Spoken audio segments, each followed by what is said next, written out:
মই 2025 আজিৰ পৰা বিদায় এই দিন আজি 31 ডিসেম্বৰ অতি আন্তৰিকতাৰে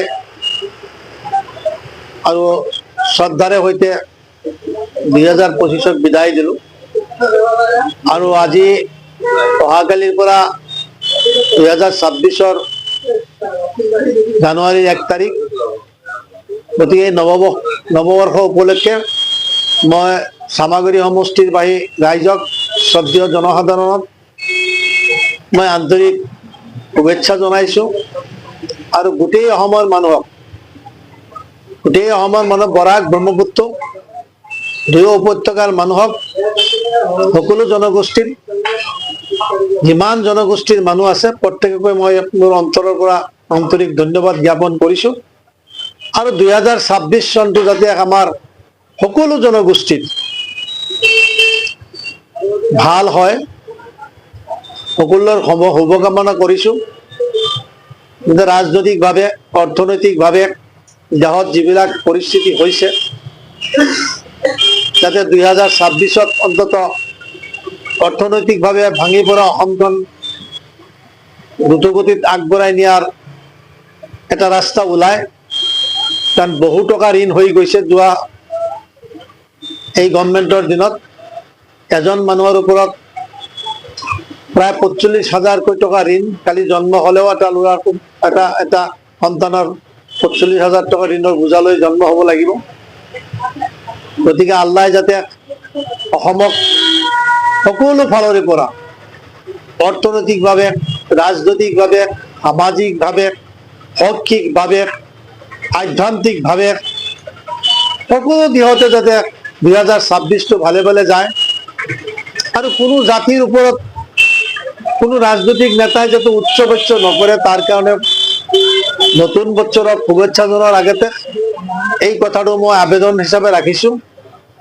কোনো পাৰ্টিকুলাৰ জাতিৰ ওপৰত যাতে অত্যাচাৰ কৰিবলৈ ষড়যন্ত্ৰত লিপ্ত নহয় আৰু কোনো পাৰ্টিকুলাৰ জাতিৰ ওপৰত যাতে এনেকুৱা কথা নকয় যি জাতিটোৰ আঘাত পায়, কষ্ট পায়, ব্যথা পায়। গতিকে নতুন বছৰটো আমাৰ ভালে ভালে যাওক, যাতে 2026ত অসমত এটা নিৰ্বাচন হ'ব, এই নিৰ্বাচনত যাতে যোগ্য মানুহবিলাক ৰেছপেক্টিভ অফ কাষ্ট এণ্ড কমিউনিটি প্ৰত্যেক জনগোষ্ঠীয়ে নিজৰ নিজৰ সম্প্ৰদায়ৰ পৰা যাতে উপযুক্ত মানুহবিলাকক বিধানসভালৈ পঠায়, তাৰ কাৰণে নৱবৰ্ষ উপলক্ষে মই সকলো জনগোষ্ঠীক আহ্বান জনাইছোঁ, অনুৰোধ জনাইছোঁ। দলক প্ৰাধান্য নিদি ভাল ব্যক্তিসকলক বিধানসভালৈ পঠোৱাৰ কাৰণে চিন্তা চৰ্চা কৰাৰ এটা শুভবুদ্ধি প্ৰত্যেক জনগোষ্ঠীৰ মানুহৰ অন্তৰত উদয় হওক, সেই কামনাও কৰিছোঁ। অসমৰ শান্তি সম্প্ৰীতি আৰু ঐক্যৰ মাজৰ এনাজৰীডাল আৰু অধিক মজবুত হওক বুলি আপুনি ভাবেনে? মই ভাবো এইটোতো শংকৰ মাধৱ আজান ফকীৰৰ দেশ, এইটো শংকৰ মাধৱ আজান ফকীৰৰ দেশ। আজান ফকীৰক কোনোবাই প্ৰত্যাখ্যান কৰিলেও অসমৰ জনসাধাৰণে কিন্তু প্ৰত্যাখ্যান নকৰে। শংকৰ আজান মাধৱৰ দেশ, গতিকে এই দেশত শান্তি সম্প্ৰীতি আছিল, আছে আৰু থাকিব বুলি মোৰ বিশ্বাস।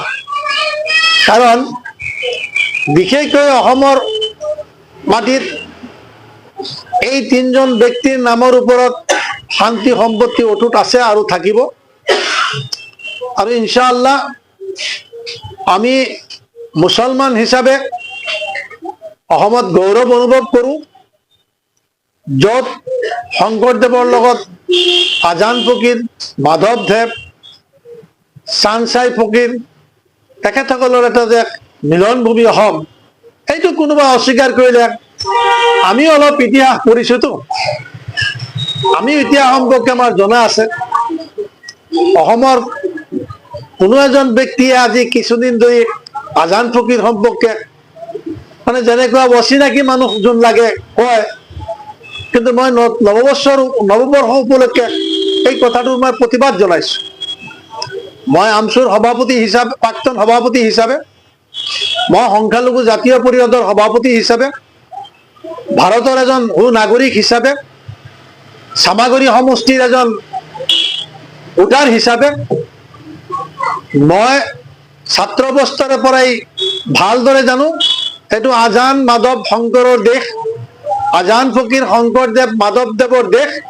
আজিও কম, কালিও কম, পৰহি কম, যিমান সময়লৈকে জীয়াই থাকিম মই কম, মই এইটোৰ পৰা পিছ হুকি নাযাওঁ কোনো অৱস্থাতেই, যে এইটো শংকৰ, আজান আৰু মাধৱৰ মিলনভূমি অসম, এই কথাটো কৈয়ে থাকিম। আৰু অসমবাসীক সদৌ মই অনুৰোধ জনাম যাতে 2026 চনটো আমাৰ শান্তি সম্প্ৰীতিৰ ভিতৰত, সকলো জনগোষ্ঠীৰ ভিতৰত যাতে আমাৰ শান্তি সম্প্ৰীতি বজাই ৰখাৰ সকলোৱে চেষ্টা কৰে। ইয়াত কোনেও কাৰো ওপৰত যাতে বোকা নিচিটায়, সেইটো মই প্ৰত্যেকটো জনগোষ্ঠীক মই অনুৰোধ জনাম। বিশেষকৈ কাৰ্বি আংলঙত যিটো ঘটনা হৈছে, তেনেকুৱা ঘটনা যাতে পুনৰাবৃত্তি নহয়। কাৰণ আজি চাইনিজ বুলি গৌবেক দিয়াটো খুব দুখৰ বিষয়।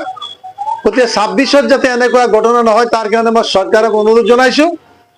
আৰু কোনো জনগোষ্ঠীৰ ওপৰতেই, কোনো সম্প্ৰদায়ৰ ওপৰতেই, আৰু 26ত যাতে 6 জনগোষ্ঠীৰ দাবীটো পূৰণ হয়, আৰু 26ত যাতে জুবিন গাৰ্গৰ ন্যায়টো এই গভৰ্ণমেণ্টে দিব পাৰে।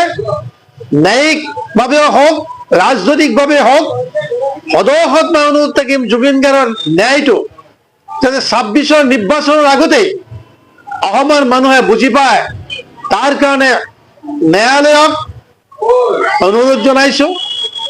আৰু অসম গভৰ্ণমেণ্টক, অসম চৰকাৰকো মই অনুৰোধ জনাইছো। কাৰণ 6 জনগোষ্ঠীৰ জনজাতিকৰণ আৰু আপোনাৰ সেই জুবিন গাৰ্গৰ ন্যায়টো যদি দিয়ে, অসমবাসী যথেষ্ট শান্তি লাভ কৰিব। আৰু চৰকাৰকো ধন্যবাদ জনাব। গতিকে জুবিন গাৰ্গৰ ন্যায়টো, কাৰণ জুবিন গাৰ্গ সম্পৰ্কে কথা ক'লেই ন্যায়ৰ ওপৰত উচ্চবাচ্য কৰে, কিয় জুবিন গাৰ্গক ভাল নাপাব? জুবিন গাৰ্গকতো আমাৰ ৰূপহীৰ মানুহ আনিওতো সম্বৰ্ধনা জনাইছে ৰূপহী কলেজত। সংখ্যালঘু এলেকাৰ মানুহেতো জুবিন গাৰ্গৰ লগত এটা ভাল প্ৰেম প্ৰীতি ভাল পোৱা আছিল। জনিয়াৰ নিচিনা জেগাটোতো নৈ পেলাই আপোনাৰ কলগাছিয়াতো জুবিন গাৰ্গক খেলা ধূলাও কৰিছে, তাতেওতো জুবিন গাৰ্গক মানুহে সম্বৰ্ধনা জনাইছিল। গতিকে জুবিন গাৰ্গৰ ন্যায়টো যাতে 26ৰ নিৰ্বাচনৰ আগত অসমবাসীয়ে পায়, তাৰ কাৰণে মই বিশেষভাৱে অসম চৰকাৰৰ মুখ্যমন্ত্ৰীক অনুৰোধ জনাইছো। ঠিক আছে, থেংক ইউ।